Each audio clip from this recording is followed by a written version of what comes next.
সময়টা ছিল ইসলামের প্রাথমিক যুগ, যেই যুগে মুসলমানদেরকে কাজ করাইয়া কাফেররা টাকা দেয় না। ঈমান আনার কারণে গরিব মানুষ যারা, গরিবরে তো বড় লোকরায়, ধনীরায়, লাডিওয়ালারায় মারতে সহজ না কঠিন। গরিব যদি হয় যে কেউ সর মারলে বিচার নাই। এটা খালি কখন না, আগেও। নতুন মুসলমান ঈমান এনেছে, কামলা দিলে টাকা দেয় না কাফেররা। এমনই নির্যাতনের সময় কঠোর চেষ্টা তারা করলো কালিমার মিশনকে থামানোর জন্য, কালিমার দাওয়াত। আল্লাহর কি মেহেরবানি, তারা যত বাধা দেয় কালিমার গতি তত বাড়ে। দারুন নদুয়া নামক একটা মিটিং খানা, বৈঠক খানা, বর্তমানের সংসদ ভবন ছিল তাদের। আরব নগরী, মক্কা নগরী যারা চালাইতো সেই নেতা কর্মীরা বসছে। মাথা ব্যথা শুরু হইছে। আব্দুল্লাহর ছেলে যে মুহাম্মদ খুব ভালো ছিল, কত ভদ্র ছিল, এখন বাপ দাদার ধর্মরে মিটাই তোলামছে রাস্তা।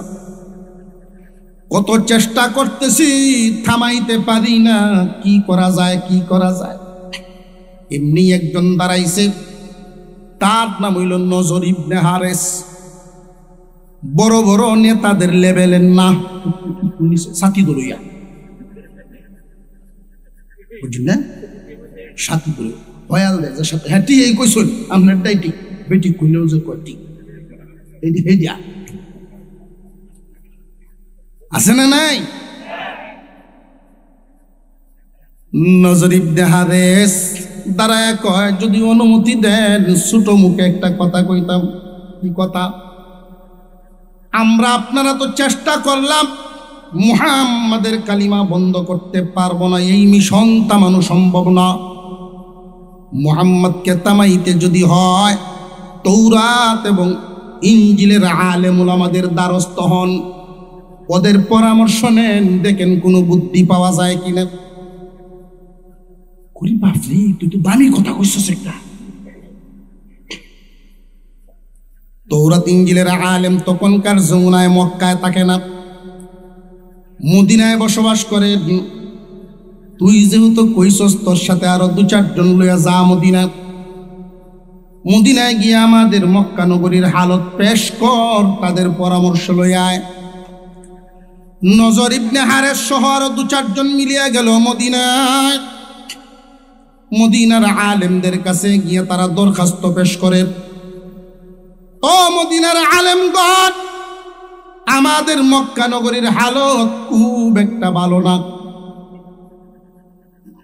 আব্দুল্লাহর ছেলে মুহাম্মদ জীবনে কোনোদিন মাদ্রাসায় পড়ে নাই, শিক্ষকের কাছেও পড়াশোনা করে নাই, মূর্খ মানুষ। নবী দাবি করে। এখন আমরা কি করতাম? আমাদের বাপ দাদার পুরনো ধর্মের বিরুদ্ধে সে আরেক নতুন ধর্মের দাওয়াত দেয়। নবী দাবি করে, আপনারা তো বড় বড় আলেম ওলামা, পরামর্শের জন্য আইছি। এই এলাকায় যদি ধর্মীয় কোনো গন্ডগোল দেখা দেয়, আলেমদের দ্বারস্থ ওই মনি না হইতাম না? ধর্মীয় কোনো বিষয়ে সমাধানের জন্য কার কাছে যাওয়ান? আমার কাছে না, না সারেরা দিব, বেল লাগাইতো না।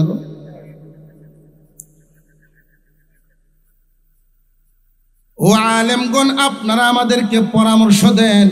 মুহাম্মদ কোন শিক্ষিত মানুষ না, মূর্খ মানুষ।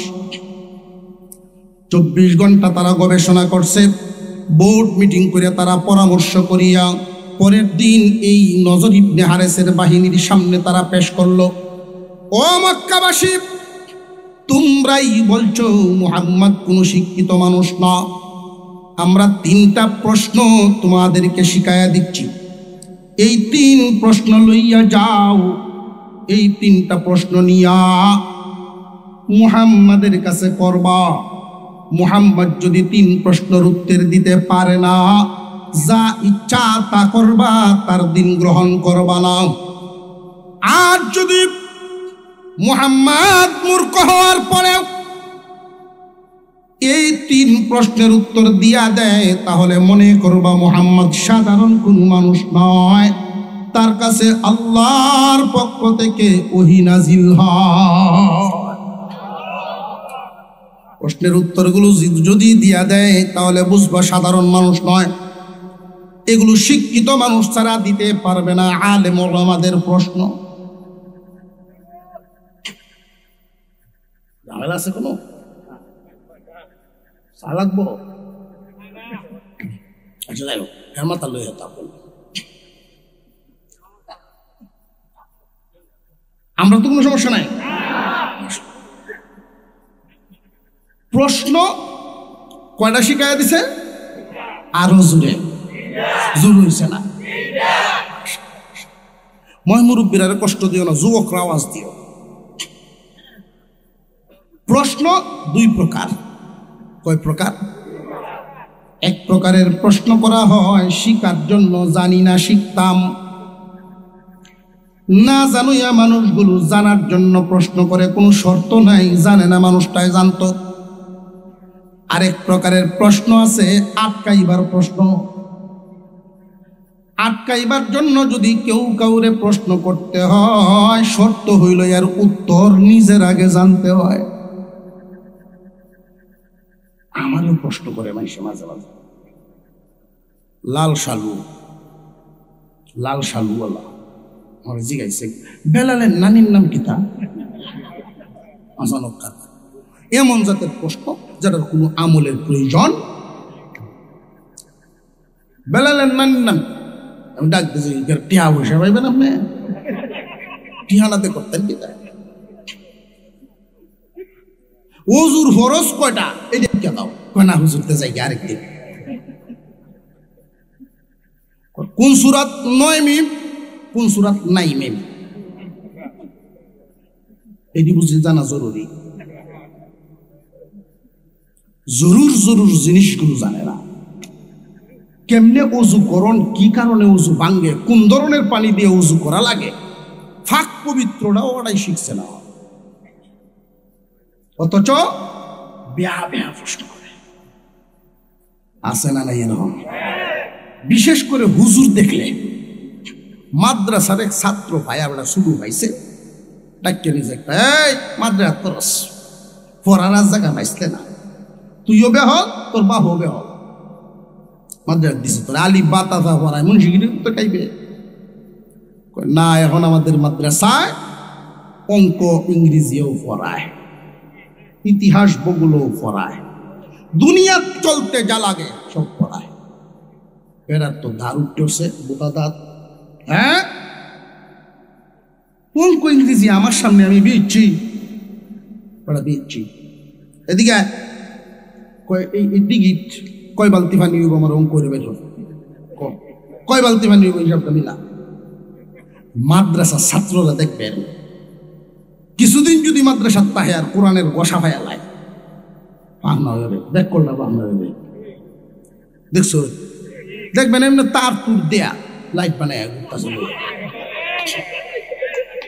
আর ঠিক না? ঠিক কোন ইঞ্জিনিয়ারে শিখাইল রে বাবা? ঠিক না? ঠিক এদের ব্রেন ধারালো। কোরআন আল্লাহর পক্ষ থেকে আনেওয়ালা ওহির। কেউ যদি কোরআনের হাফেজ হয়, কোরআনুল কারীমের হাফেজ হইতে পারে, কোরআন মুখস্থ পারে, এই পরিমাণ ব্রেন যদি খরচ করে 10 জন ডাক্তার হইতে পারে, 10 জন মেডিকেল সায়েন্স কমপ্লিট করতে পারে। কথা বুঝাইতেছে? মাদ্রাসার ছাত্ররা জিগায় কয় বালতি পানি হইব, কথা আছে আপনার বালতি দেখত কান বড়,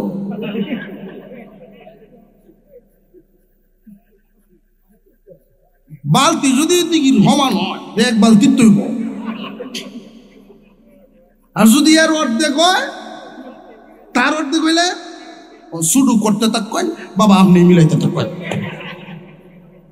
দিছে না বাবু রিয়া নাও। খেলা খেলা ঘুম একটু হাত তুলে নেই, নাই নাই, জুসের সুরে উঠতেছে, জুসের সুরে। নারে তাকবীর। আমরা ঘোষণা দিতেছি, আমরা এখান থেকে ঘোষণা দিতেছি, শিমুল বাগ কোন মহিলারা যদি দেখেন যে পুরুষ ঘরে শুয়ে রয়েছে, মাহফিল চেষ্টা করে গেছে গা, আল্লাহর হস্তে মাথা আতায়া তারে তুললে যদি ফাড়াইতেন ফারুক, উনি আয়াজই পরিমাণ সব পাইব, আপনি ফাড়াই এই পরিমাণ সব পাইবেন। কে দেখে উঠতে পারতো? আর দোয়ার আগে যদি কেউ যায় নয়া হইয়া দোয়ার কলুন না যে না হল্লা আল্লাহর হস্তে উঠতে তাও গেল গেল জোরে গন ঠিক না বে ঠিক? বছরে একবার মাদ্রাসার একটা মাহফিল, বরকতের মজলিস, এই বরকতের কাজ তো এবারে যে করে প্রশ্ন শিখাইয়া দিছে। মক্কার মানুষগুলো 3 প্রশ্ন লইয়া আইছে। আবু জেহেলে ডাক দিয়া কয়, বেককলের দর উত্তরাঞ্চস নাকি খালি প্রশ্নই লইয়া আইস? আমার বাতির গারে যে জিগাইমু, উত্তর কি সঠিক দেয় না বেঠিক দেয় আমরা জানবো কেমনে? আমরা তো উত্তর আনছি না, জলদি আবার যা উত্তর গিয়ে শিখায় গা। আমরা এদিক দিয়ে প্রশ্ন শিখাইতে, প্রশ্ন গিয়া করতাছি মুহাম্মদ রে। আপনার আমার পয়গম্বরের এক অভ্যাস, নিয়ম ছিল ঘুম থেকে উঠেই কাবা ঘরের সামনে আগে যাইতে। সুবহানাল্লাহ। ঘুম থেকে উঠেই আল্লাহর ঘর মনে হইতো যে আল্লাহর ঘরের সাথে কলিজা বান্দা।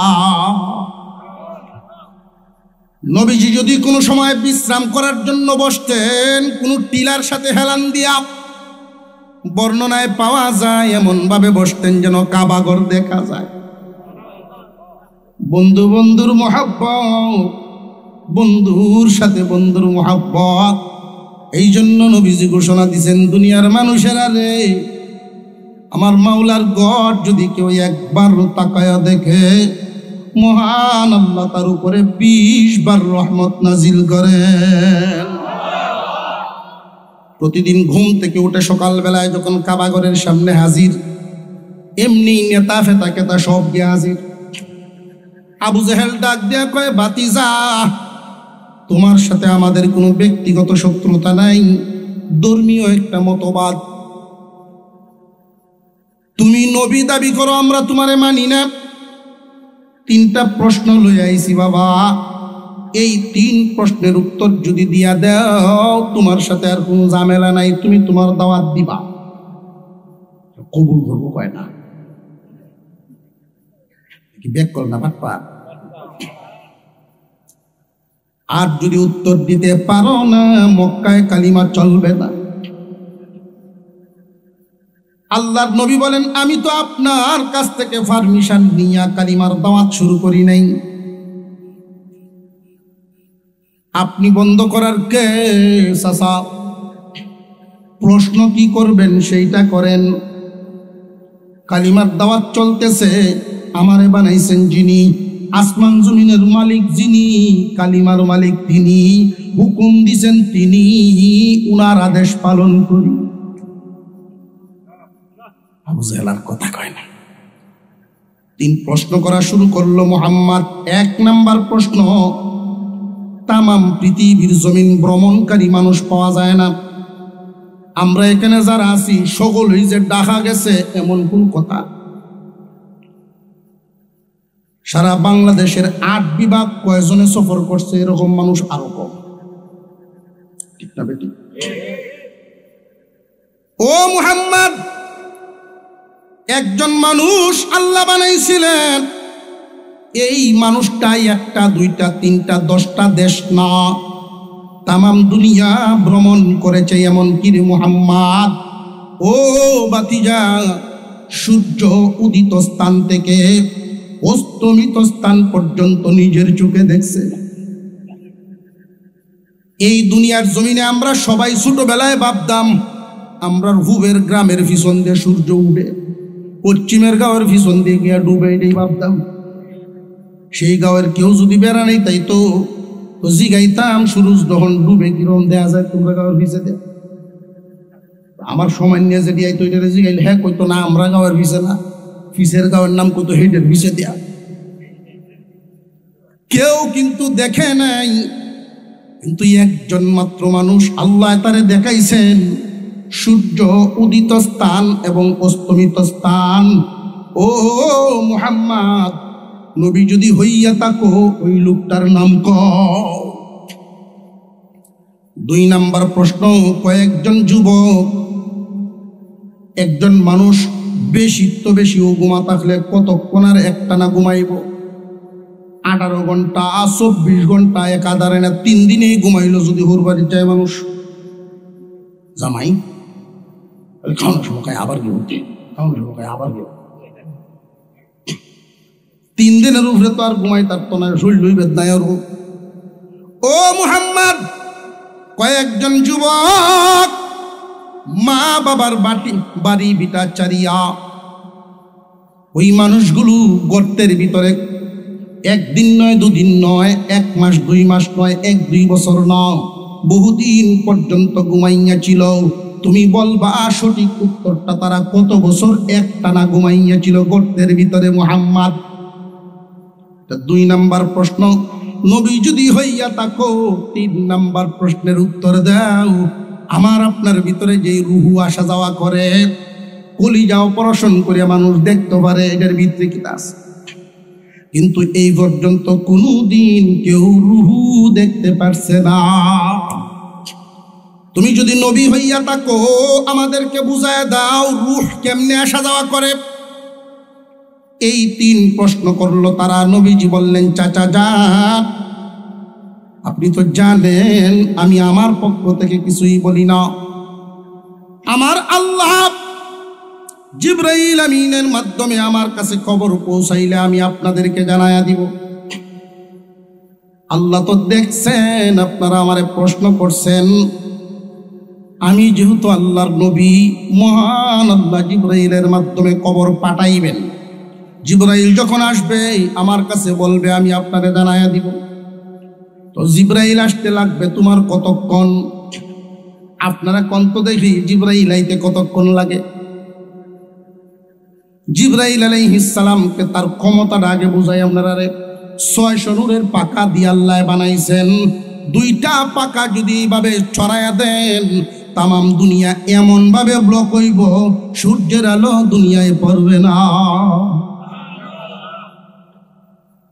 জিবরাইল আমিন বলেন, আমি 2 পাকা যদি একবার উপরে নামায় একবার নিচে টান দেই, তাহলেই আসমান থেকে জমিনও কয় মিনিটের ব্যাপার। মুহাম্মদ বাতিজা আমার কতক্ষণ সময় লাগবে জিবরাইল আসতে? নবীজি তো পারতেন ঘন্টা 2-1 সময় নিতে। আল্লাহ আর পয়গম্বর 1 ঘন্টা 2 ঘন্টা 5 ঘন্টা এইভাবে সময় নেন নাই, 24 ঘন্টা সময় নিছে। ও চাচা, 24 ঘন্টা পরে এর ভিতরে আল্লাহ জিবরাইল আমিনকে আমার কাছে পাঠাইবেন। পাঠাইলে আমি জানিয়া 24 ঘন্টা পরে আপনাদেরকে জানাইয়া দিব। তারা চলে গেল। মিছিল দেওয়া শুরু হয়েছে, দারুণ নদুয়ায় আড্ডা শুরু হয়েছে। এতদিনে মনে হয় মুহাম্মদ রে আটকাইছি। আল্লাহর পয়গম্বর তাকায় রয়েছে আসমানের দিকে, আল্লাহর নবী তাকায় আছেন। জিবরাইল আমিন আসবেন আসবেন বলে অপেক্ষা করছেন। সারাটা দিন চলে গেল, জিবরাইল আমিন আসেন নাই। অপেক্ষা করতেছেন দেখি রাতের বেলায় আসেন কিনা। নবীজির ভিতরে পেরেশানি বাড়তেছে আর আসমানের দিকে তাকায় আছেন। আবু বকর সান্ত্বনা দেন, ওগো নবীজি আপনি পেরেশান হবেন না, মহান আল্লাহ অবশ্যই খবর পাঠাইবেন। আফসোসের ব্যাপার, 24 ঘন্টা পার হয়ে গেছে, জিবরাইল আসেন নাই। এবার বলেন মক্কার অবস্থাটা কি ছিল? শত্রুপক্ষটা কি পরিমাণ সুযোগ পাইছে? অলিতে গলিতে মিছিল। আম্মাদ কই তোমার উত্তর? চাচা যান, আমি তো বলছিলাম জিবরাইল আমিন আমারে জানায় দিলে আমি জানাবো। জিবরাইল তো আসেন নাই, আমি কেমনে বলবো? কারণ নবী মুহাম্মদুর রাসূলুল্লাহ নিজের পক্ষ থেকে কিছুই मुहम्मद हरगिज़ न गुफ्ता था न गुफ्ता जिब्राइल, मुहम्मद हरगिज़ न गुफ्ता था न गुफ्ता जिब्राइल, जिब्राइल हरगिज़ न गुफ्ता था न गुफ्ता रब्बुल जलील। मुहम्मद কিছুই বলতেন না যতক্ষণ না জিবরাইল বলতেন, জিবরাইল কিছুই বলতেন না যতক্ষণ না আল্লাহ বলিয়া দিতেন। 24 ঘন্টার ভিতরে আসেন নাই, নবীজি বলবেন কোত্থেকে? তারা বিভিন্ন ধরনের কথাবার্তা শোনায়া ফিরে গেল। এইদিকে দিন যাইতে লাগলো, 3 দিন পার হয়ে গেছে, জিবরাইল আসেন না। 5 দিন পার হয়ে গেছে, জিবরাইল আসেন না। 7 দিন 10 দিন পার হয়ে গেছে। এখন মক্কার মানুষ বিভিন্ন ধরনের কথাবার্তা বলা শুরু করছে। কি ধরনের কথা? নবীজির আপন চাচি মানুষের ঘরে ঘরে গিয়া কয়, শুনছনি রে খবর, তোমরা শুনছনি আমার সাথের ঘরের খবর। নবীজির আপন চাচি, তার নাম ছিল উম্মে জামিল, আবু লাহাবের স্ত্রী। মা না থাকলে বাতিজার, মা না থাকলে চাচিরা মার জায়গা লয়। কিন্তু এই চাচি অগ্নিকন্যা। কি কন্যা?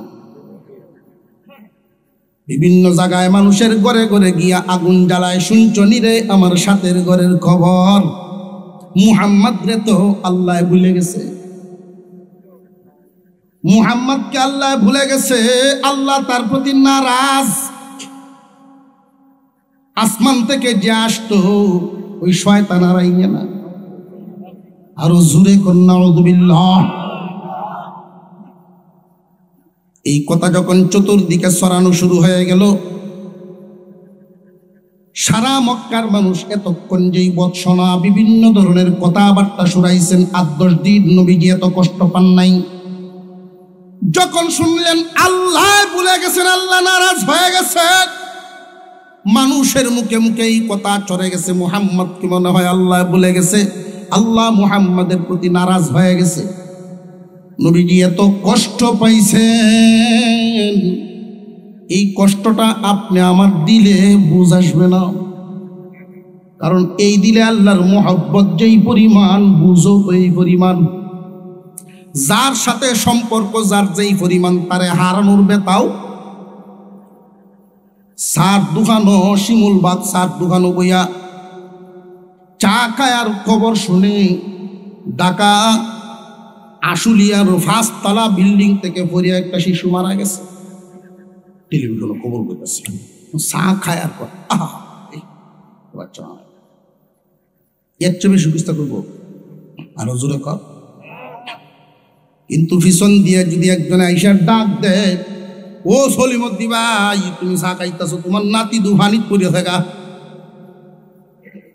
এই বেলা কি সলিমদ্দি ভাই আহা কইব না কি কইব যে যা আমি আইতেছি চাটা শেষ করি আই না, চা ফালায় তুই দৌড় দিব। আগের বাচ্চা মরার সংবাদ আহা আহা কইছে শুধু, আর এখনের ডা চা তুই আর নিজের খবরই নেই, দৌড় দিছে। কোন কারণে? সম্পর্কের কারণে। আপনি আমার সাথে আল্লাহর সম্পর্ক, আল্লাহর মোহাব্বত যেমন আমরার কাছে লাগবো তেমন।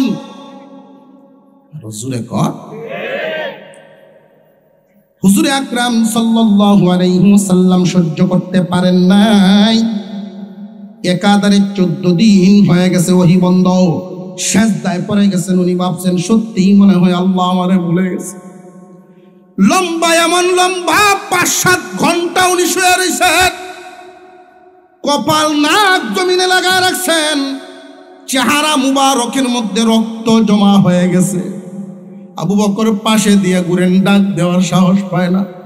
ঘুরেন আর কান্দেন, ঘুরেন আর কান্দেন। আল্লাহ পাক রব্বুল আলামিন তখনই জিবরাইল আমিনকে এই সূরা কানা দিয়া পাঠাইছেন, দোস্ত আমার খুব কষ্ট পাইতেছে, যাও রে জিবরাইল। জিবরাইল আলাইহিস সালাম আসলেন, ওগো নবীজি মাথা উঠান, আল্লাহ রব্বুল আলামিন আপনার উপরে ওহী নাজিল করছে। আর হুজুরে কোন সুবহানাল্লাহ। হুজুরে আকরাম সাল্লাল্লাহু আলাইহি ওয়াসাল্লাম সেজদার থেকে উঠেই জিজ্ঞাসা করেন, জিবরাইল 14 দিন পার হয়ে গেল, তুমি কেন আসো নাই? ও পয়গম্বর, আপনার নুরানি চেহারা মুবারক দেখার জন্য আমি জিবরাইল পাগল, বারবার মন চায় দুনিয়াতে আসতে, কিন্তু আল্লাহ যদি হুকুম দেন না, কদম বাড়ানোর ক্ষমতা রাখি না। আল্লাহ কেন হুকুম দেন নাই? আমার আল্লাহ কি দেখেন না মক্কার মানুষ আমারে কি কষ্ট দেয়? মক্কার মানুষ আমার সাহাবীদেরকে কি কষ্ট দেয় আল্লাহ কি দেখেন না? এই 14 দিন পর্যন্ত ওহী কেন বন্ধ রাখলেন গো জিবরাইল? জিবরাইল আলাইহিস সালাম বলেন, হুজুর ওহী 14 দিন কেন বন্ধ? কোরআনের একখানা আয়াত আগে শুনেন আপনি। ওয়ালা তাকুলান্না লিশাইইন ইন্নী ফাইলুন যালিকা গাদা ইল্লা আন ইয়াশা আল্লাহ। ও পয়গম্বর, আগামীকাল ওই কাজ করব, আগামীকালের কোনো কাজের ব্যাপারে কারোর সাথে আপনি এভাবে বলবেন না ইনশাআল্লাহ ব্যতীত। আপনি 24 ঘন্টা পরে উত্তর দিবেন এদের কাছে বলছিলেন, কিন্তু ইনশাআল্লাহ বলেন নাই। মহান আল্লাহ ইনশাআল্লাহ শিক্ষা দেওয়ার জন্য 14 দিন পর্যন্ত ওহী বন্ধ করে দিলেন। আরো জোরে কন্যা সুবহানাল্লাহ।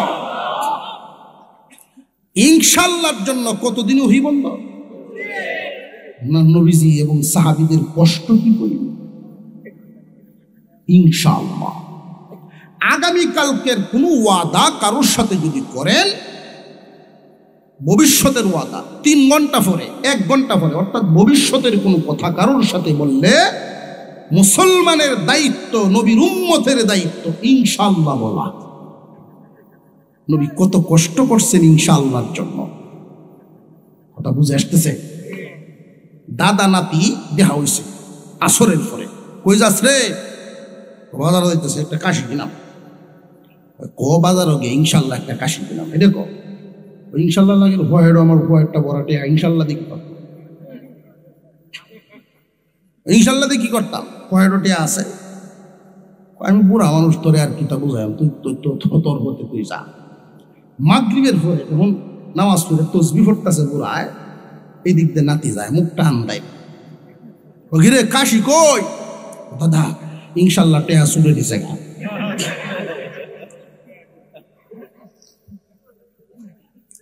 হন ইনশাল্লাহ বাড়ি যেতেছে, হন ইনশাল্লাহ মালা লইছ, সময় মতে কইলা না।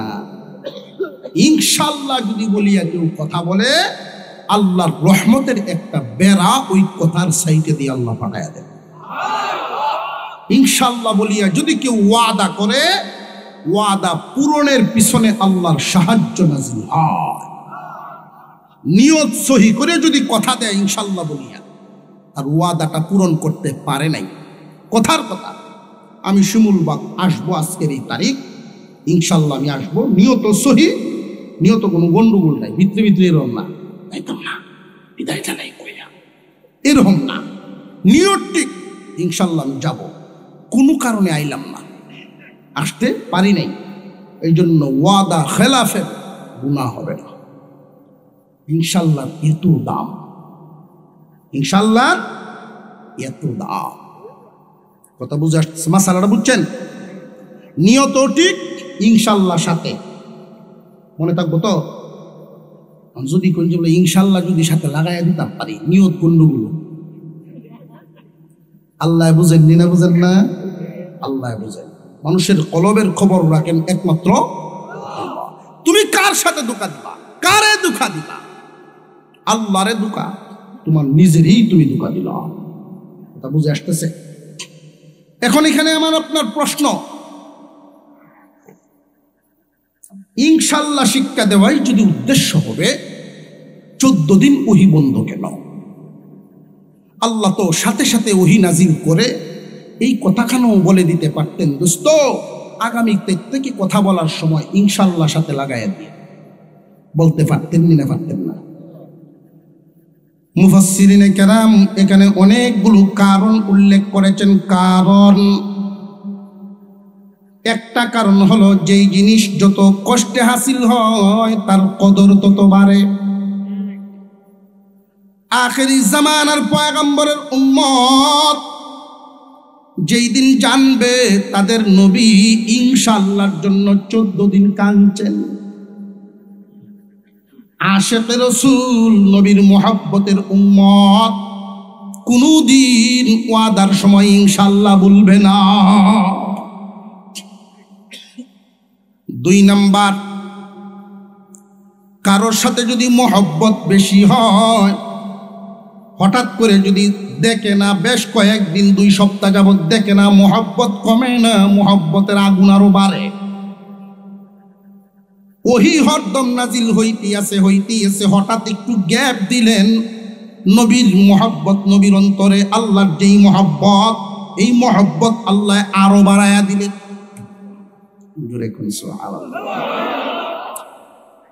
মুসলমান ইমানদার ভাইয়েরা আমার, মহান মাওলাই করিম তখন আপনার আমার নবীকে ওই যে 14 দিন যে কানলেন ইনশাআল্লাহ শিখাইলেন, রক্ত জমা হয়ে গেল চেহারা মুবারকে, ওই কান্নার সান্ত্বনার জন্য 14 দিন যেই জ্বালায় জ্বালাতন হইছেন, জ্বালাতন দূর করার জন্য, সান্ত্বনা দেওয়ার জন্য মহান আল্লাহ সূরাতুদ দুহা কানা নাজিল করলেন। আর জোরে কল সুবহানাল্লাহ। অন্যান্য পয়গম্বর আর আপনার আমার পয়গম্বর, অন্য পয়গম্বররা পাগল থাকতেন আল্লাহকে কেমনে খুশি করা যায়।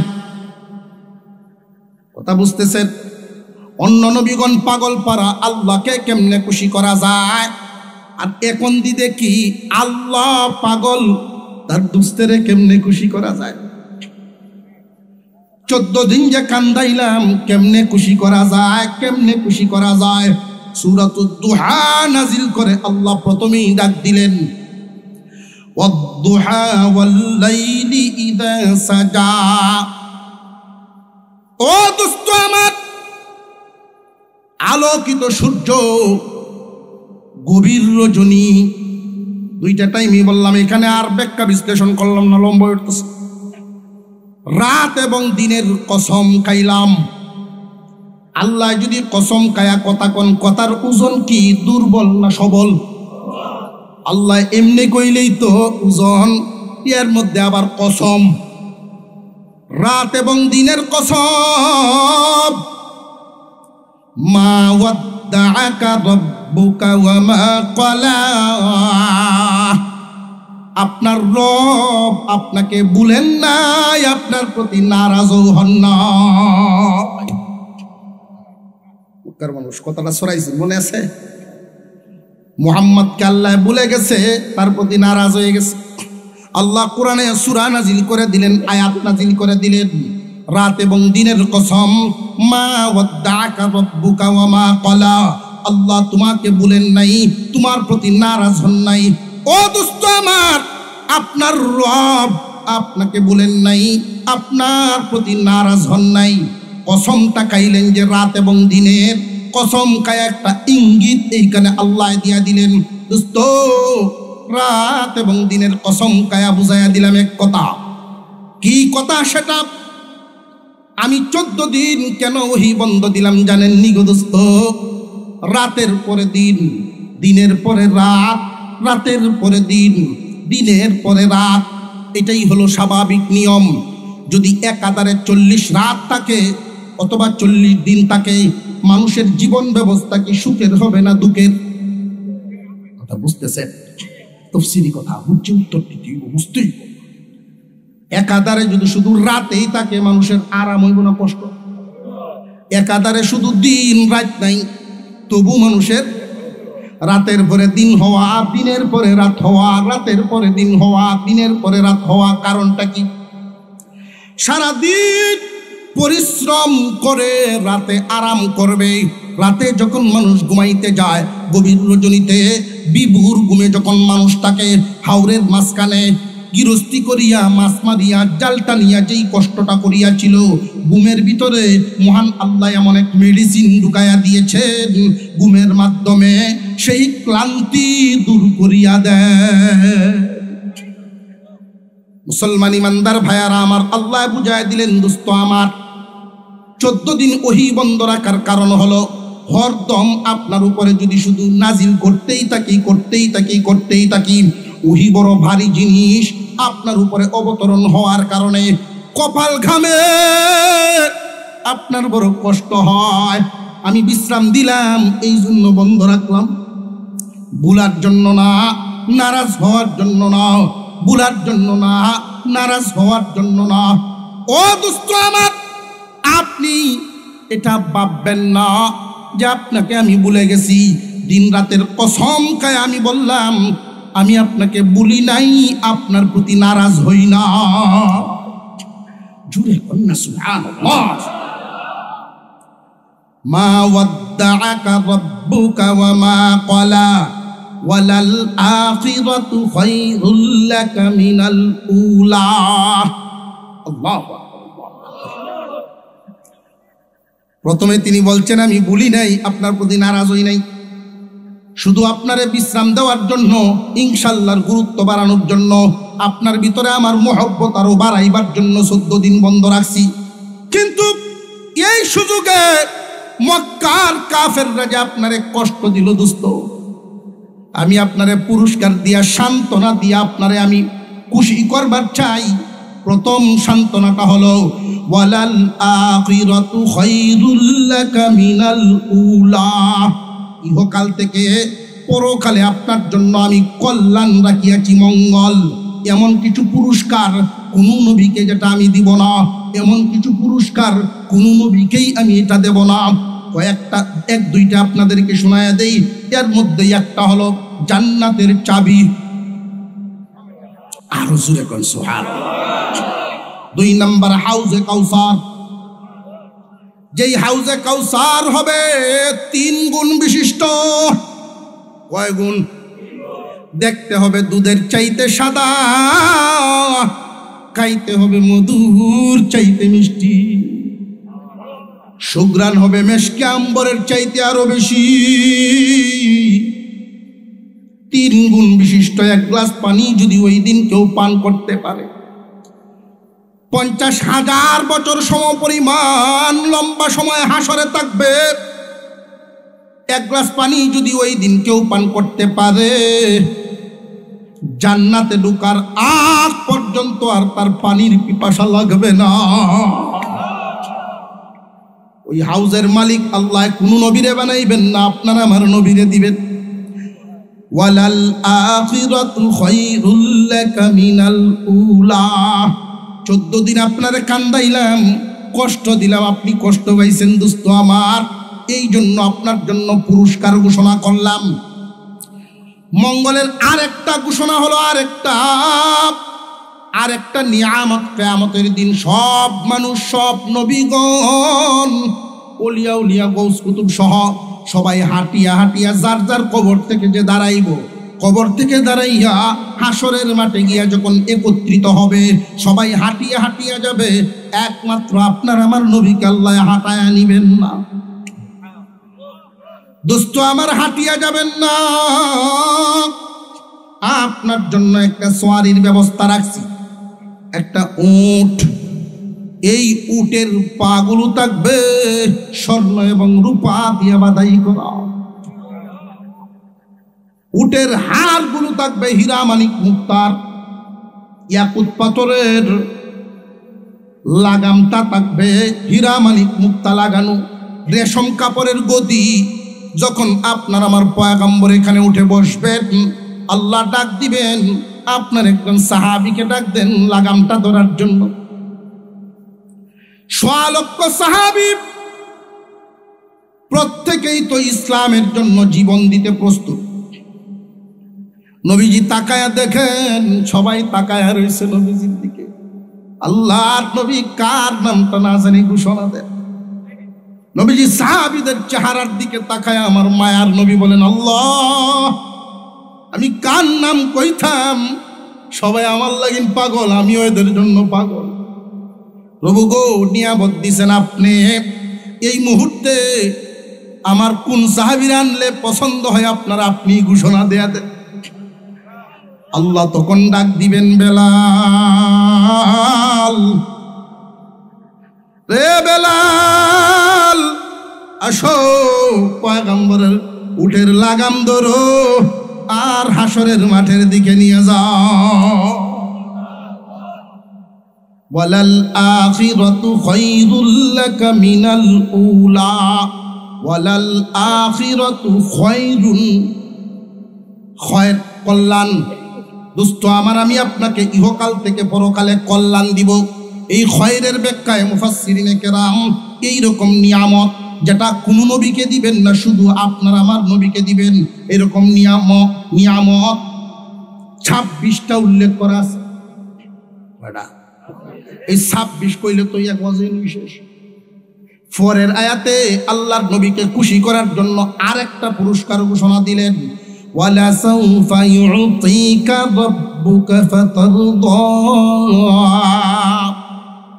যেই মাত্র এই আয়াতখানা জিবরাইল পরে শোনাইছেন, রক্ত এখনো জমা আছে, মুখ লাল, চেহারা মুবারক লাল, লম্বা সেজদার নিশানা, কিন্তু মুস্কি একখান হাসি মারছেন নবীজি।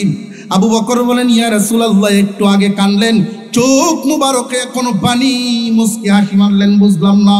আল্লাহর পয়গম্বর বলেন, আবু বকর রে, আল্লাহ পাক রব্বুল আলামিন কি বলছেন তুমি বুঝছো নি? ওয়ালা সাউফা ইউতিকা রাব্বুকা ফাতারদা। প্রথমে তো বলছেন ইহকাল থেকে পরকালে কল্যাণ, এরপরে আয়াতে আল্লাহ বলেন, ও দোস্ত আমার, এমন পুরস্কার দিমু আপনারে খুশি করে ছাড়ব। আবু বকর রে, আমার মাওলা আমারে খুশি করবেন, তবে তুমি জানিনা রাখো আমি খুশি হইতাম না। আল্লাহ আমারে নিয়ামত দিবেন আর জিগাইবেন, খুশি নি আমি না করব। আল্লাহ আমারে নিয়ামত দিবেন, পুরস্কার দিবেন, আর জিজ্ঞাসা করবেন, আমি বলবো না আমি এখনো খুশি হই নাই। অবশেষে আল্লাহ জিজ্ঞাসা করবেন, দোস্ত আমার, আপনি কি পাইলে খুশি হইবেন বলেন। আবু বকর রে, তখন আমি দরখাস্ত জানাইব, আল্লাহ, আমি যদি গো আমার সব উম্মত লইয়া জান্নাতে যাইবার পারে আমি খুশি হইব। নারে তাকবীর। হুজুর আকরাম সাল্লাল্লাহু আলাইহি ওয়াসাল্লাম এই আয়াত শুনেই মুস্কি একখান হাসি মারছিলেন। হাসরের মাঠে নবীজি যখন দরখাস্ত দিবেন, আল্লাহ বলবেন, দোস্ত আমার, সব উম্মত তো আপনার সমান না। অনেক উম্মত কামের, অনেক উম্মত নামের আছে না নাই? যারা গুমো আত্মুল হাঁটি না, যারা গুমো হাসা গুমোই আছে। অনেক উম্মত কামের, অনেক উম্মত আরো জোরে কর চাকরিটা ওইয়া যায়, শুধু দাড়িটা বাঁধা। আমার মসজিদের পাশের ঘটনা, ক্লাস 5 থেকে নিয়ে কোনো পরীক্ষায় তার 2 নম্বর নাই, সব 1 নম্বর। তার বাবা একজন সাধারণ কৃষক মানুষ, তবে তবলিগি। এই ছেলেটারও মাঝে মাঝে তবলিগও পাঠাইতো। ওইখান থেকে সে নামাজি, যদিও ঢাকা ভার্সিটিতে পড়ছে, সে বড় দিনদার ছেলে। এমন এক চাকরি হয়েছে, বেতন হয় 1 লাখ, অফিসের গাড়ি দিব, ফ্ল্যাট দিব, বছরে একবার 15 দিন ভ্রমণ করব পৃথিবীর যে কোনো দেশে কোম্পানির বেতনে। কিন্তু শেষ কথা হইল, বাবারে, এখনই তোমার কাগজটা ধরাইয়া দে মাথো। ওই দেখো ক্যামেরা দিয়া কোম্পানির মালিক বিদেশ থেকে দেখতেছে। তার আবদার হইল, তোমার মুখের যে দাড়িটা রে বাবা, ওই দাড়িটা দেখতাম, দাড়ি যদি ফালাই দাও, কইবা অহন কামানি লাগতো না, কালকে অফিসে আইবার সময় কামাই আয়ো। যদি কথা দেও তাহলে এখনই অ্যাপয়েন্টমেন্ট দেয়া দিব। এমনি কাগজটা হাতে নিয়ে সুজা টান দিয়া সিরিয়া কয়, প্রয়োজনে রিক্সা চালাইয়া খাবো, তবে আমি আমার নবীর কলিজায় ছুরি লাগাইতাম না। এটা হলো কামের উম্মত। এইগুলো হলো কামের উম্মত। কিয়ামতের দিন নবীজি নিজ হাতে এদেরকে হাউজে কাউসার পান করাইয়া দিবে। আল্লাহর পয়গম্বর বলেন, ওই দিন আল্লাহ পাক রব্বুল আলামিনের কাছে দরখাস্তের পরে আল্লাহ বলবেন, ও দোস্ত আমার, সব উম্মত নিয়ে আপনার সাথে করে যাইতে পারবেন না, আমারও তো কিছু হিসাব নিকাশ আছে। কেউ হইল নামের উম্মত, কেউ হইল কামের উম্মত। যারা কামের উম্মত এদেরকে লইয়া আপনি জান্নাতে চলে যান, আপনার সাথে করে নিয়ে যান। কারা কারা কামের উম্মত ওই কথাটা গোপন নেই, নবীজি প্রকাশ করেই গেছেন। কোন সুবহানাল্লাহ। قال النبي صلى الله عليه وسلم من أحب سنتي فقد أحبني ومن أحبني كان معي في الجنة। আল্লাহর নবী বলেন, যে আমার সুন্নতকে ভালোবাসলো সে আমারে ভালোবাসলো, আর যে আমারে ভালোবাসবে আমার সাথেই জান্নাতে ঢুকবো। অর্ধেকটা হাদিস শোনায় সরল মনা মুসলমানরে, অর্ধেক হাদিস শোনায় বাটপারের দল মাজার পূজারীরা। ও নবীর ভালোবাসা হইলেই জান্নাত, নবীর ভালোবাসা হইলে জান্নাত। বাকি অর্ধেক হাদিস ভালোবাসা হয় কেমনে এই যে কয় না। নবীজি বলেন ভালোবাসা হইব তখন, সুন্নতের মহব্বত হইব যখন। শুধু ভালোবাসি, শুধু ভালোবাসি, এটা কোন দাম আছে? কত বুঝে আসতেছে? এরপরে আল্লাহ পাক জিজ্ঞাসা করলেন, দোস্ত এখন তো খুশি হয়েছেন, মিসকে হাসি দিছেন, এখন আপনার সাথে আমার একটু আলাপ। কোন সুবহানাল্লাহ। আপনার চাচি মক্কার কয়জন মানুষ, এরা কইতাছে কথায় কথায় যে আল্লাহ মুহাম্মদকে বুঝছে, আর আপনিও মনে এত কষ্ট পাইছেন, এত ব্যথা পাইছেন, মনক্ষুণ্ণ হয়ে গেছেন। ও দোস্ত, আপনি যেদিন এতিম ছিলেন আমার রহমত কি সাথে ছিল না? আপনি যেদিন এতিম ছিলেন আমি আল্লাহ সেই দিনও আপনারে বলি নাই। সুবহানাল্লাহ। আলাম ইয়াজিদকা ইয়াতীমান ফাআওয়া, আপনাকে এতিম অবস্থায় পাই নাই, অভিভাবক মিলায় দিছি, জায়গায় জায়গায় অভিভাবক, জায়গায় জায়গায় অভিভাবক। এমন অভিভাবক আমার রহমতের ছায়াটা আপনার উপরে এত বিস্তৃত করেছি, এমন ভাবে আমার রহমত আপনার পিছনে লাগায় রাখছি। দোস্ত, আপনি যেখানেই যান সেখানেই আপনার ভালোবাসার মানুষ তৈরি হয়, আপনাকে মহব্বত করনেওয়ালা তৈরি হয়। আপনি যখন হালিমার ঘরে গেলেন আমার রহমত সেখানে পাঠাইলাম। হালিমার ঘরের যত প্রাণীগুলো ওইগুলোর দুধ ছাড়াইয়া দিছিল, আমি দুধ দিয়ে ভরপুর করে দিছি যেন আপনারে মহব্বত করে। আমি ওই দিনও আপনারে বলি নাই। আপনি গেলেন খাদিজার বাড়িতে,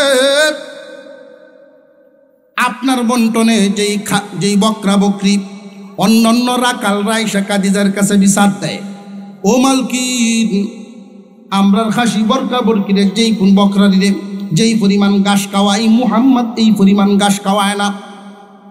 কি করে? আমরা দূর থেকে তাকায় দেখি আশ্চর্য ব্যাপার, সব বকরিগুলো মুহাম্মদকে চতুর্দিক থেকে ঘিরে জানি মুহাম্মাদের দিকে তাকায় থাকে। ঘুমায় গেছেন। খাদিজাতুল কুবরা বলেন, কোন ঘরে মুহাম্মাদের ছাগলগুলো থাকে আমার লয়ে যাও। গভীর রজনী ওই ছাগল বকরির ঘরে যখন খাদিজা ঢুকলেন, যেই ঘরে বকরা ছাগলগুলো থাকে ওই ঘরে দুর্গন্ধ আছে না নাই? ছাগলের দুমন যাই করো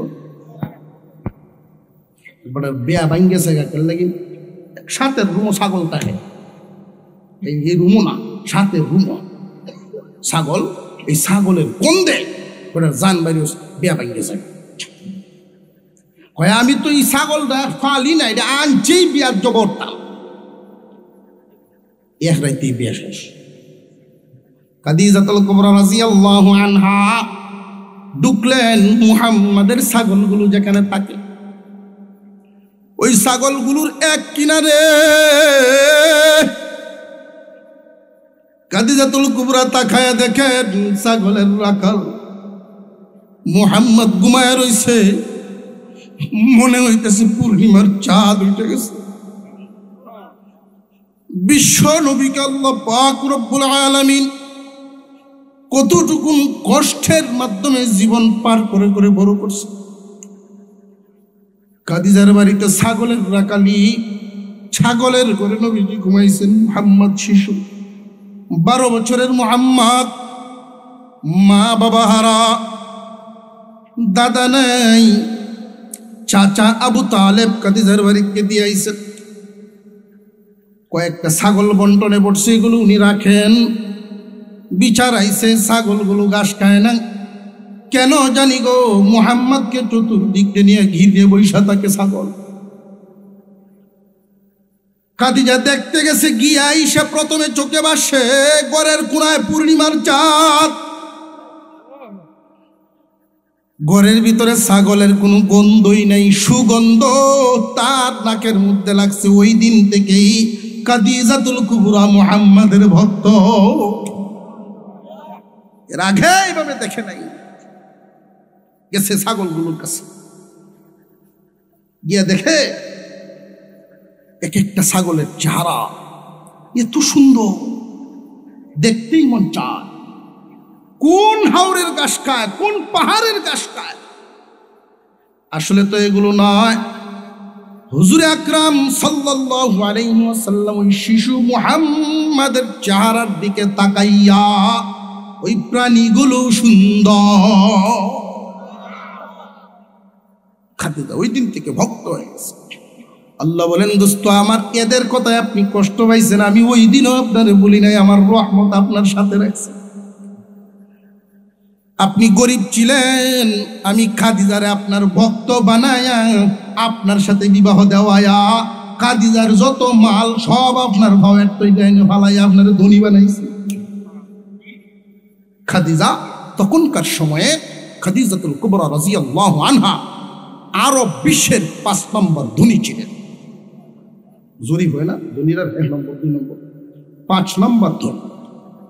সেই 5 নম্বর ধনী নিজের থেকে প্রস্তাব দিলেন, মুহাম্মদ আমাকে বিবাহ বন্ধনে আবদ্ধ করেন, আমি আপনার খেদমত করে নিজেকে ধন্য করতে চাই। খাদিজা এইভাবে বক্ত হইল কেমনে? আল্লাহ করেছে। খাদিজা উপরে উঁচা টিলার উপর তাকে দাঁড়ায়া দেখে মুহাম্মদ যেই দিক দিয়ে হাঁটে খেজুর গাছ ঝুইকে গিয়ে ছায়া দেয়। হাওরে বসা থাকে, যদি সূর্য প্রখর হয় কোন মেঘমালা ঈশা সূর্যের আলোর মাঝখানে দাঁড়ায় যায়। এই দৃশ্যগুলো খাদিজা দেখে বুঝতে পারছে মুহাম্মদ সাধারণ কোন মানুষ না, গুণী আল্লাহর পেয়ালা। প্রস্তাব দিলেন, আমাকে বিবাহ বন্ধনে আবদ্ধ করেন, খেদমতের সুযোগ দেন। নবীজি বলেন, আমি মুরব্বী কেউ আছেন আমার, আমি একা বলতে পারি না, আমার চাচা আবু তালিবকে জানান। আবু তালিব খুশি হয়েছেন, বিবাহতে উপস্থিত ছিলেন। মুরব্বীদের উপস্থিতিতে আবু তালিব খুতবা দিলেন। খুতবায় তিনি এই কথা বলছিলেন, খাদিজা আপনার সম্পদ থাকতে পারে, নামদাম থাকতে পারে, কিন্তু আমার ভাতিজা যদিও সম্পদে গরিব, চরিত্রে অনেক ধনী। আমি আবু তালিব এত সুন্দর চরিত্রের মানুষ আমার জীবনে দেখি নাই। আমার কেন জানি মনে হয় গো খাদিজা, আমার ভাতিজার মতো চরিত্রবান মানুষ মাওলা মনে হয় বানায় নাই। খুতবায় কথা বলেছে। বিবাহ হয়ে গেল। ওই রাত্রিতেই খাদিজা বলেন, এখন তো আর মুহাম্মদ না, স্বামী হে, আমার সমস্ত সম্পত্তি আপনার পায়ে দিয়ে, এখন কি আর গরিব না ধনী? আরব বিশ্বের 5 নম্বর ধনী মুহাম্মদ। আল্লাহ বলেন, আপনি গরিব ছিলেন, আমি ধনী বানাইছি। দোস্ত আমার, আপনার আমি এতিম অবস্থায় পাইছি, অভিভাবক জায়গায় জায়গায় ফিট করে রাখছি। হালিমাতুস সাদিয়া হালিমা একজন বেডি। হালিমা শব্দের অর্থই হইল সহনশীলা। মক্কার কোন নারীকে আল্লাহ তার দুস্তের লালন পালনের জন্য ঠিক করেন নাই, হালিমারে ঠিক করলেন কেন? যে হালিমা শব্দের অর্থই সহনশীলা। হালিমা তু সাদিয়া, সহনশীলা ভাগ্যবতী নারী। মহিলার মেজাজে মেজাজে বেশ কম আছে না? অনেক মহিলা দেখবেন বাচ্চায় বুগাইতেছে রাগ উঠে না, আর এমন বেটিনও আছে কিল মেরে জিলিঙ্গা লাগাই আর জোরে কর। বাচ্চার ভিড়া দেখিয়া বাপ এর মতো হিরুনো জায়গা হে নগিয়া কয় এইবা মারণ লাগে, হে নগিয়া কয় এইবা মারণ লাগে। রাওরে নন্তি বেটি এই কুদান হয়ে বেড়া গত হয়ে আছে না না এরকম? আল্লাহ বলেন দোস্ত আপনার জন্য আমি উপযুক্ত নারী রাখছি, আপনাকে যে লালন পালন করবে, সহনশীলা হবে।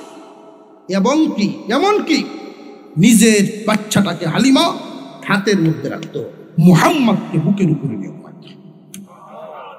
জায়গায় জায়গায় এরকম অভিভাবক আমি বানায় রাখছি, আমি আল্লাহ রহমত দিয়া দিয়া।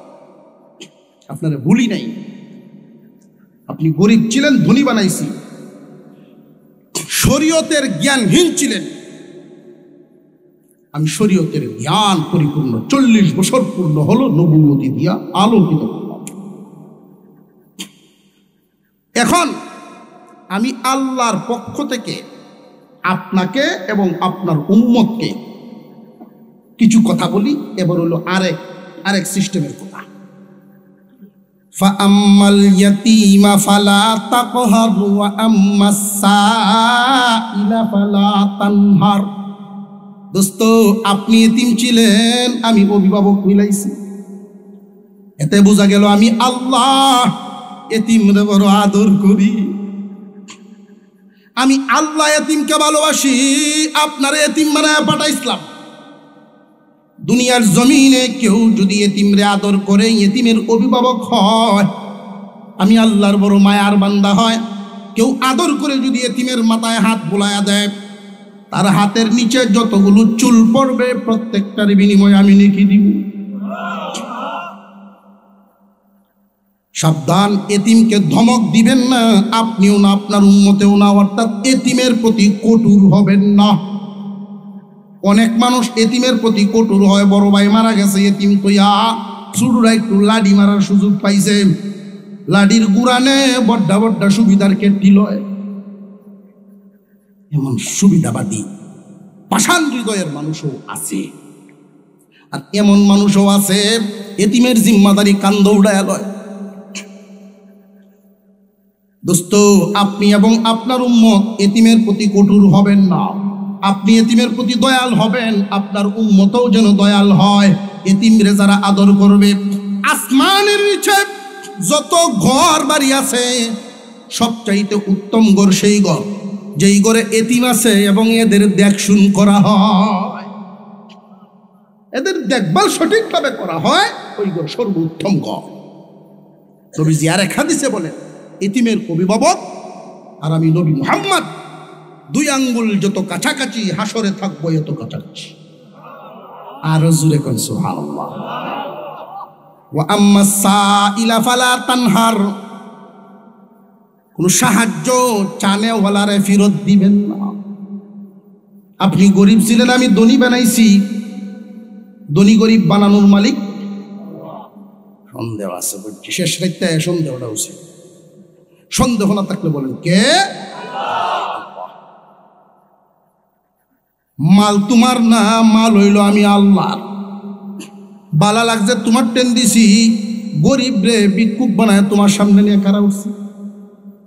আমার মাল আমার গরিব রে দিবা, তোমার ভেট করতো কেনে? কিয়ামতের দিন আল্লাহ অনেক মানুষ রে, অনেক ধনীরে জিগাইবেন, ধনী রে আমি তোরে মাল দিছিলাম, আমি কাপড় চাইছিলাম, আমারে তো একটা কাপড় দিলে না। ক্ষুধার্ত হয়ে আমি খাওয়ান চাইছিলাম, আমারে খাবার দেশ নাই।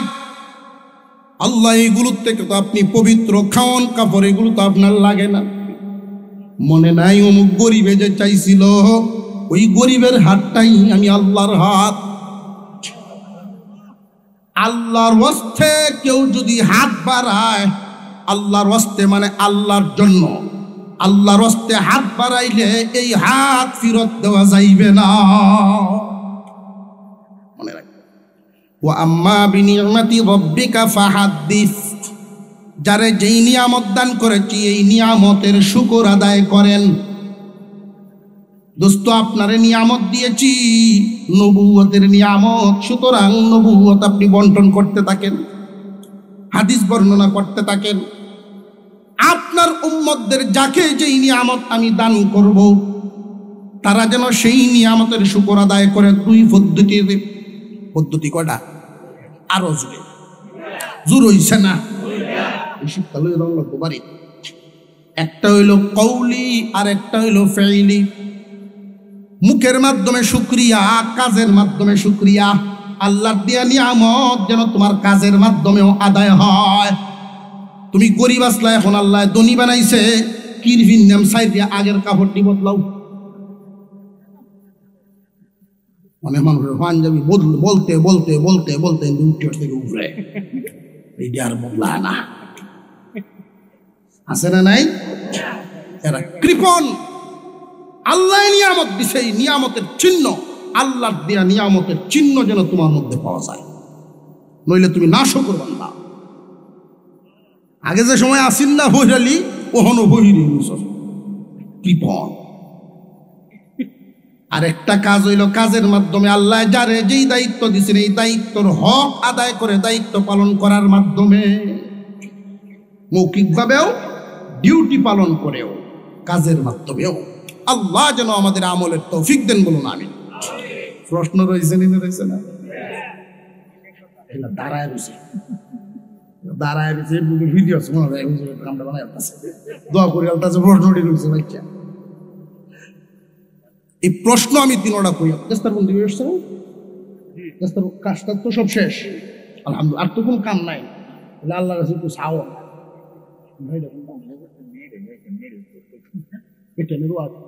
বেটেন হরদার থাকবো, স্বামীর খেদমত করবো, একটু আস।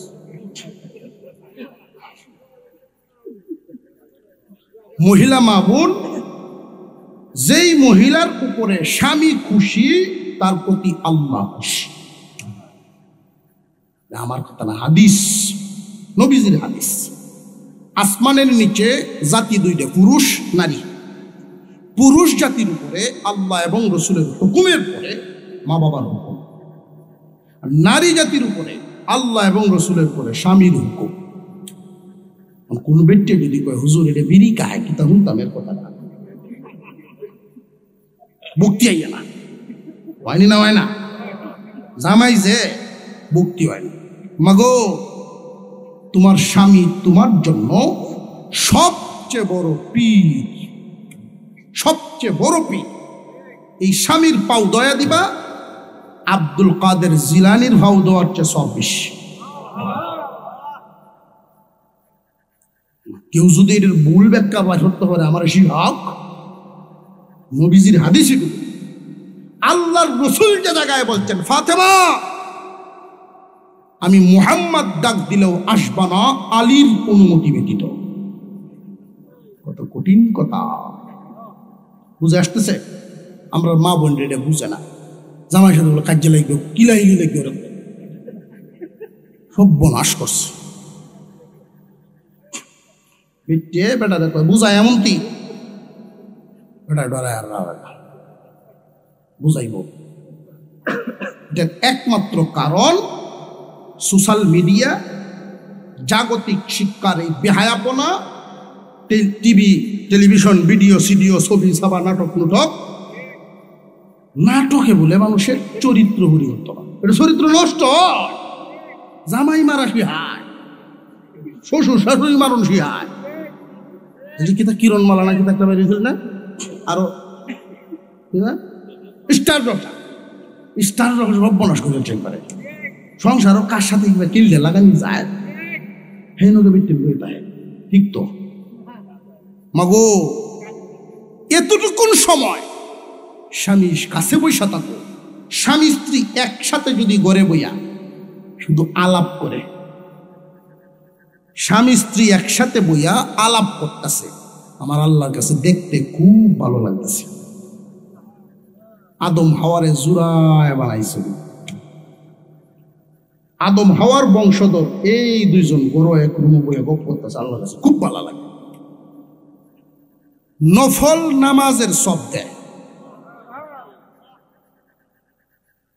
কোনো কিছু খাওয়ার সময় যদি স্বামী আদর করে বউয়ের মুখ একটু তুলে দেয়, আর বউ যদি স্বামীর মুখ একটু তুলে, বেড়াই শোনা বেড়া আসতে শর্মাইতে বেড়ায়, আমার সাজু শর্মাইতে শর্মাই বলতো এই কামটি করলে অভ্যাস নেই।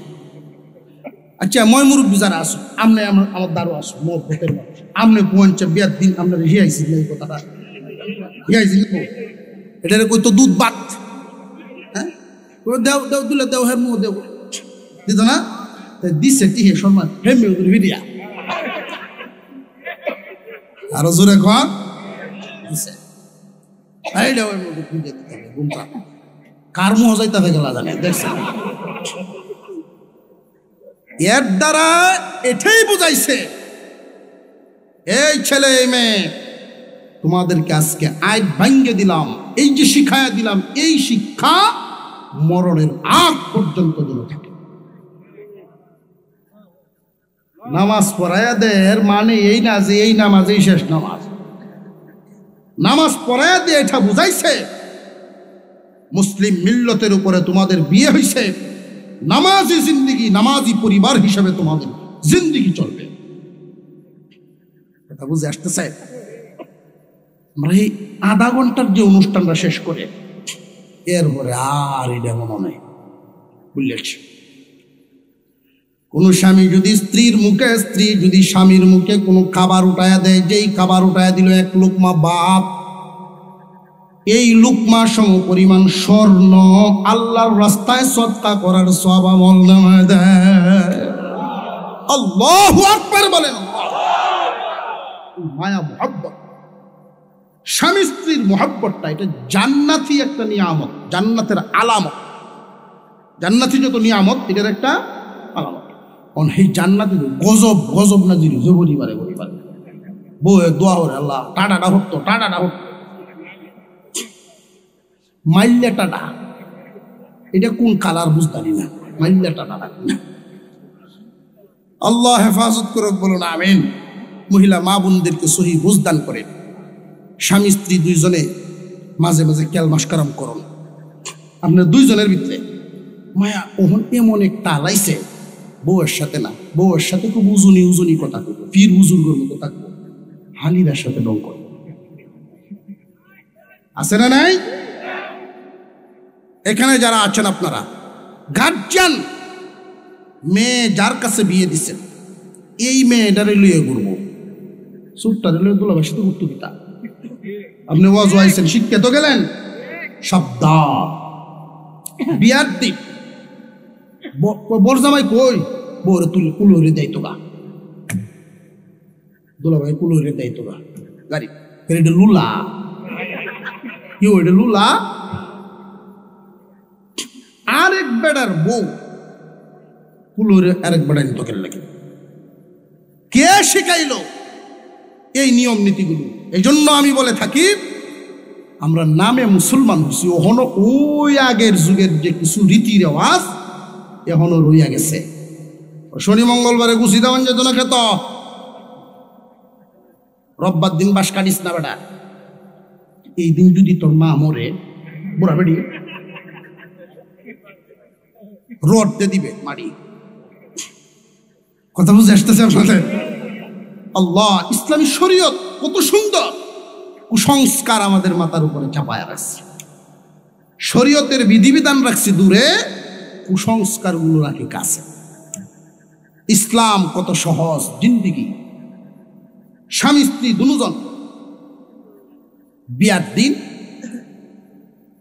1 ডজন মেয়ের পক্ষ থেকে, মেয়ের বাড়ির থেকে আইয়া জামাই রে বলে কিতা উল কিতা গায়ে হলুদ উল দিব না বাড়িতে লিয়ে কত করে আমি অনুমানে করতেছি, উল দিব তো বাড়িতে আনে ওটার মাই তো।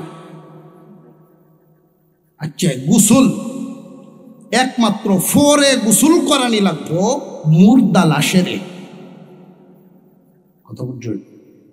মুর্দা লাশ যদি হয় পরে অপরে গোসল করানি লাগবো। জিন্দাদের উপরে ওয়াজিব মুর্দার গোসল দেওয়া। কথা বুঝে আসতেছে? জামাই এটা মুর্দা না জিন্দা, তখন এটা কোন মাসলাত শূন্য তো ফালতাম না, ওয়াজিবও ফালতাম না, কোন দাঁত ফালতাম, হারামেই বালা। কথা বুঝে আসতেছে? 8-10 জন মেয়ে দিয়া পাঠাইছে, এটা পুরো গায়ে হলুদ যাইতেছে। এটা গায়ে হলুদ না, নষ্ট হলুদ। আরো জোরে কন, নষ্ট হলুদ। এটা মুসলমানদের রীতি রেওয়াজ নয়, ইহুদি খ্রিস্টান হিন্দুয়ানি রীতি রেওয়াজ। বিয়েটার বরকত নষ্ট হয়, বেদাত তরিকায় বিয়ে হয়, পরে বেদাত তরিকায় তালাক হয়। রহমত থাকে না সংসারে। বিয়ার দিনই গন্ডগোল ফেস লাগাই যাচ্ছে, খালি 2-3 মিনিটের যে কামটি, এই যে কইলাম না ঘরের ভিতরে নিয়ে দুধ ভাত নামাজ পড়া নিয়ে, আর ময়মুরুদ্দিরা যে কবুলটা পাইছেন খালি, আর অন্যান্য কাজকর্ম বহুত বেদাতি কাজ রয়ে গেছে। সাউন্ড বক্স বাজানি, আরে বাপরি বাবু, মুর্দাউটি কব্বরের মুর্দাউটি কাফে, জোরে কর, মাটি কাফে না, মুর্দাউটি কাফে মনে বললে এবার আইতাছে না দেখতে, মাটি বিশ্বাস হলে উঠতে আয়া বাড়ি দিয়ে বাইতে। হাজি সাহেব মানুষ মসজিদ বইছে, তার বাড়ি প্রিয়া কেউ আপনার মসজিদের সহতীয় হাজি সাহেব আপনার বাড়িতে করি না, এই জ্বালাই উঠছে বাড়ি। তো বেশি কিস্তা হলে ইমামের ইমামতি করতো না, আপনি এই জ্বালায় উঠছেন কেরে, কেউ কথা শুনে। আমি খালি একটু রাহ ছিলাম, বুড়িদের যন্ত্রণা বড় থাকতাছি না। মুরব্বী, আপনার ভিটা পবিত্র রাখার জিম্মাদারি আপনার উপরে। আপনি যদি দারাজ কণ্ঠে আওয়াজ দেন, আমার বাড়িতেই নাপাক কাজ চলবে না, আমি একজন মুসলমান, মসজিদ কমিটির সদস্য, আমি আল্লাহর ঘরের সভাপতি, আমি নামাজি মানুষ, এই বাড়িতেই বিয়ে একটা ইবাদত। বিয়ে কিতা খেল না, ইবাদত। এই কাজের মধ্যে অন্যায় চলবে না। তখন আপনার এই দারাজ কণ্ঠের আওয়াজে বুড়ি যদি তাহে বড় করে যায় রান্না করো, কথা বুঝে আসতেছে, বুড়ি সুযোগ পেত না, রান্না করে যাবো, নাতি নাত করে নানু নানু আমারে কোন বলা বাড়ি ফেলা, ঠিক আছে তোরা তোরার মতো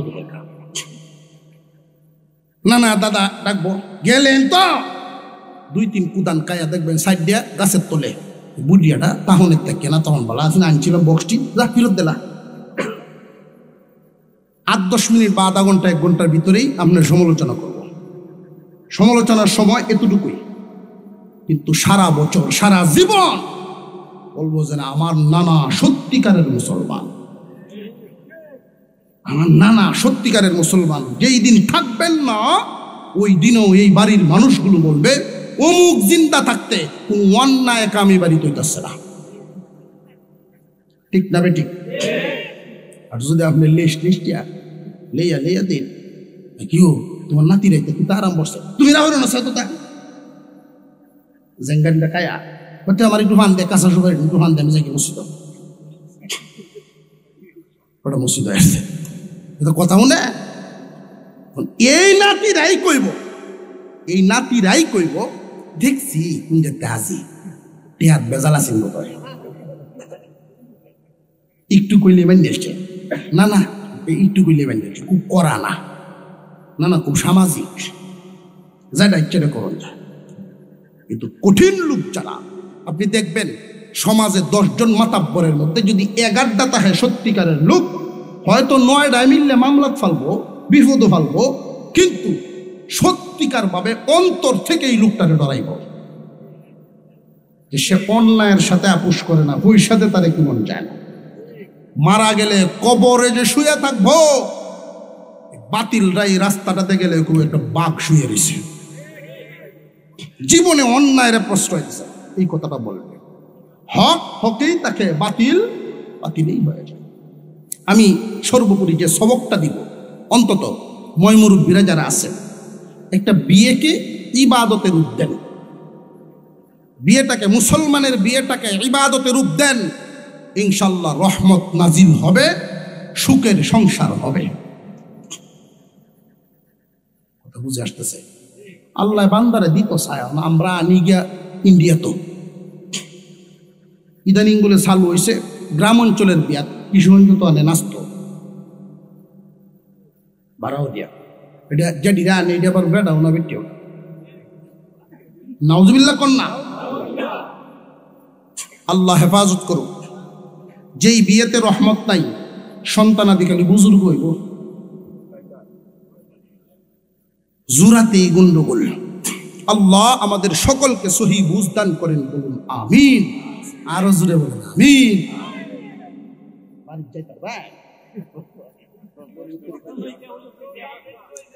ভুলে না আসলে আমার মনে মনে আছে যে আগামীতে অনেক একটা বাউ রাখতে তাই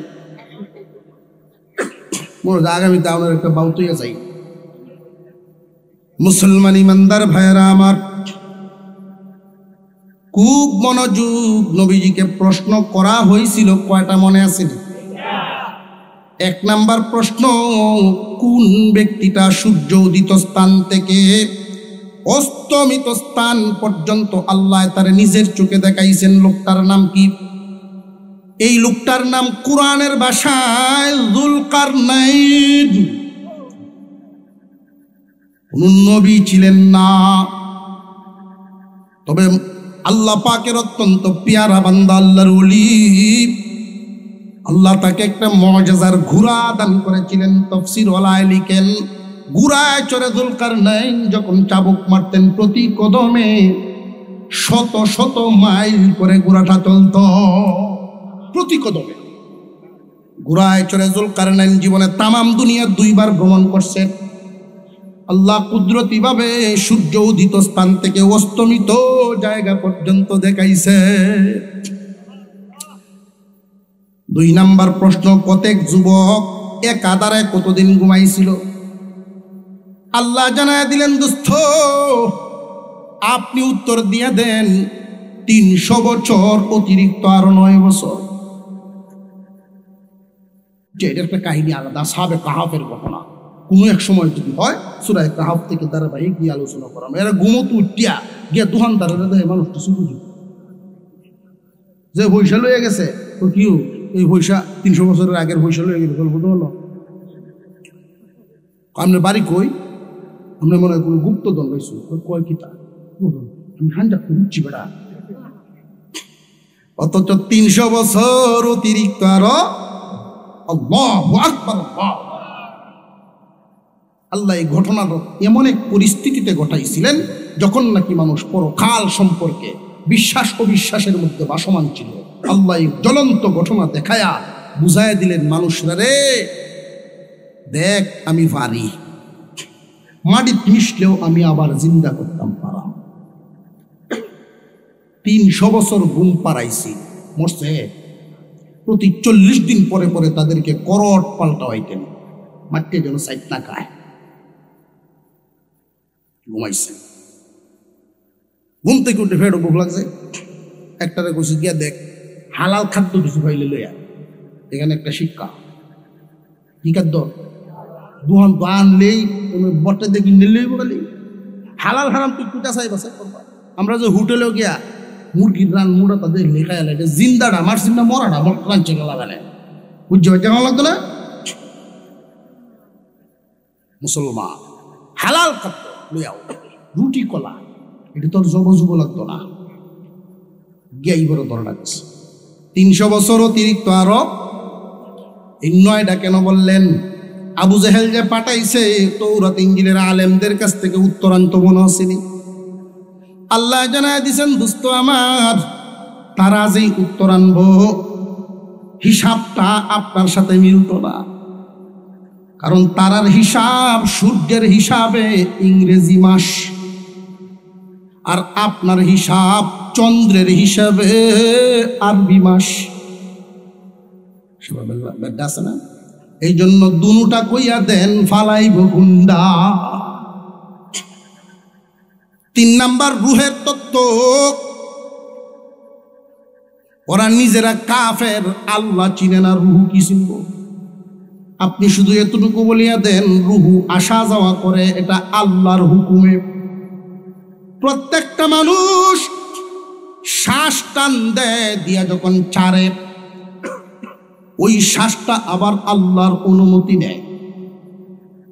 আল্লাহ যদি অনুমতি দেন যে ঢুকো ভিতরে, তখন বান্দা টান দিলে আবার নিতে পারবো। অনুমতি যদি দেন না, বাইরে হইছে। রূহ আল্লাহর একটা হুকুম মাত্র। আল্লাহ আমাদেরকে আমলের তৌফিক দেন, বলুন আমিন।